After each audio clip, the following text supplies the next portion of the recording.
औज़ुबिल्लाहिमिनश्शैतानिर्रजीम बिस्मिल्लाहिर्रहमानिर्रहीम नहमदुहु व नसल्ली अला रसूलिल करीम। मैं तमाम ज़ाहिरीन हज़रत ख्वाजा बंदा नवाज़ से मुखातिब हूँ। अस्सलामु अलैकुम। आपके सामने मैं आज फिर हाज़िर हुआ हूँ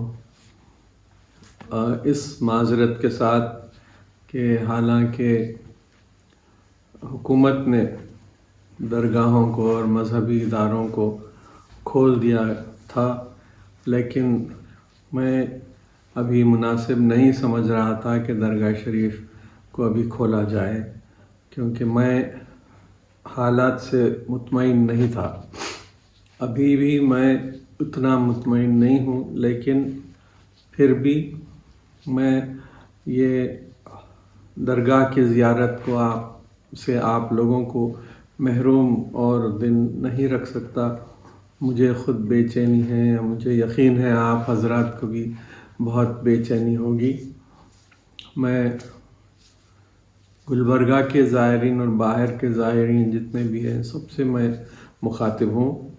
मैं आपको ये इत्तला देना चाहता हूँ कि हमने ये तय किया है कि पीर के दिन यानी 22 जून को हम दरगाह शरीफ की ज़ियारत के लिए आप लोगों को आने की इजाज़त देते हैं।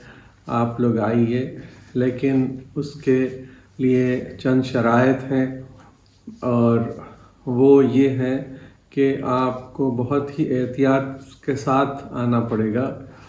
हम रास्ते बनाए हुए हैं, ज़नाने के अलग मर्दाने के अलग, उसी रास्ते से आएंगे और आप जाएंगे।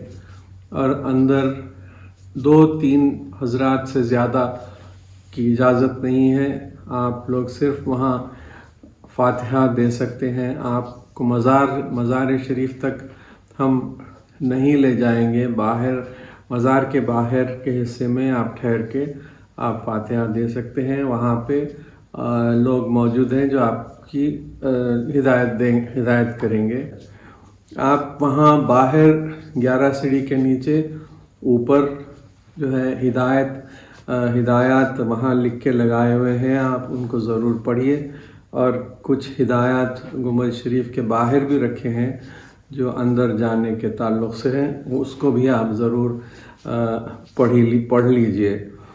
आपको मास्क का इस्तेमाल ज़रूरी है। आप हैंड सैनिटाइज़र और पैरों को भी धोने का आपके लिए इंतज़ाम हम किए हैं। वहाँ 11 सीढ़ी के नीचे ही जगह बनी हुई है, आपको वहाँ दिखलाएंगे। आप हाथ और पैर वहाँ आपके धो देंगे। एक शख्स खड़ा होगा जो आप पर जो सैनिटाइज़ करेगा आपके पैर और हाथ, और आपके टेम्परेचर भी लिया जाएगा। जिन हज़रात को बुखार है उनको जाने की हिदायत नहीं है, और जो 60 बरस से ऊपर के लोग हैं वो उनको भी हम इजाज़त नहीं देंगे कि वो अंदर दाखिल हो, या उनकी हिफाजत के लिए ये हम रखे हैं। अंदर गुंबद शरीफ में जाने के बाद आप लोगों से हमारी दरख्वास्त है कि किसी भी चीज़ को आप हाथ मत लगाइए।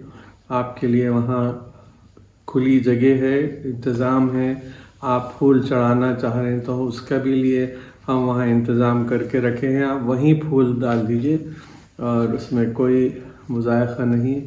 आसार मुबारक की अलमारी के पास भी हम एक जगह मुख्तस किए हैं, वहाँ पर आप फूल चढ़ा सकते हैं, फ़ातिहा दे सकते हैं।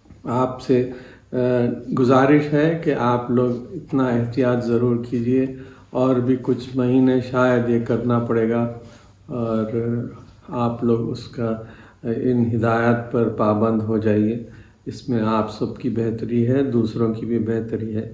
लेकिन सिर्फ फिर से आपसे मैं माफ़ी चाहता हूँ कि आप लोगों के आने के लिए हम कुछ रोकथाम किए थे, वो आप ही के लिए था, वो आप ही के तहफ़्फ़ुज़ के लिए और दूसरे ज़ायरीन के तहफ़्फ़ुज़ के लिए हम ये इक़दाम किए हैं। और इंशाअल्लाह पीर से हम आपको इजाज़त देते हैं। लेकिन एक भीड़ मत आइए। 2-3 हज़रात आइए, जल्द से निकलिए ताकि दूसरे भी पीछे آپ کی آئیں اور زیارت کریں۔ مجھے امید ہے کہ آپ ہماری اس درخواست کو قبول کریں گے اور ہمارے ہدایت پر پابند رہیں گے انشاءاللہ تعالی۔ میں آپ حضرات سے یہ بھی عرض کرنا چاہتا ہوں، میں جانتا ہوں کہ آپ لوگ سب بے چین ہوں گے کیونکہ عرس شریف ابھی 7-8 جون کو ہوگا، جولائی کو ہوگا، اور آپ حضرات بھی بے چین ہوں گے عرس شریف کے لیے۔ ابھی ہم پورا اس بارے میں طے نہیں کیے ہیں، لیکن امکان یہ ہے کہ اس سال عرس شریف بڑی خاموشی سے انشاءاللہ ہو جائے گا، اور ہم زیادہ زائرین کو باہر سے یا یہاں کے ہم نہیں چاہتے کہ وہ بھی پریشانی میں پڑھیں اس بیماری کے روشنی میں یا خدشے میں۔ میں چاہتا ہوں کہ آپ لوگ سب گھر میں رہیے۔ آپ کو انشاءاللہ عرس شریف کے اصل جو تقاریب ہیں ان کو ہم آن لائن آپ کے لیے پیش کر دیں گے۔ اس لیے پھر بھی میں ایک 7-8 دن کے بعد آپ کو عرس شریف کے بارے میں کیا ہم وہ کرے ہیں، فیصلے کیے ہیں، آپ کے سامنے پھر حاضر ہوں گا انشاءاللہ۔